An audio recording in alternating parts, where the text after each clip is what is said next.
నరదిష్టికి నాపరాలు కూడా పగిలిపోతాయి. ఈ మాట పెద్దవాళ్ళు ఊరికే చెప్పలేదండి. ఒకప్పుడు నేను ఈ మాట నమ్మేదాన్ని కాదు, కానీ నిన్న జరిగిన ఒక ఇన్సిడెంట్ వల్ల నమ్మాల్సి వస్తుంది.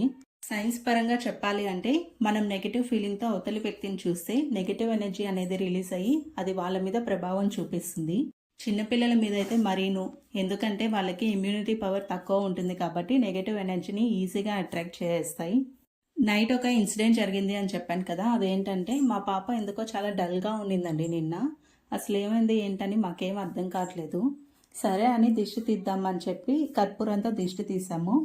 ఆ వెంటనే ఇంకా వామిట్ చేసి తర్వాత ఇంకా యాక్టివ్ అయిపోయింది. ఇదంతా కూడా దిష్టి తగలడం వల్లనే జరిగింది.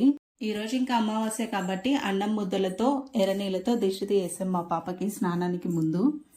తర్వాత తలస్నానం చేయించేస్తే దిష్టి అంతా పోతుంది. చిన్నపిల్లలు ఉన్న వాళ్ళు ఈరోజు అమావాస్య కాబట్టి ఇలా చేయండి, పిల్లలకి చాలా మంచిది. Thank you for watching.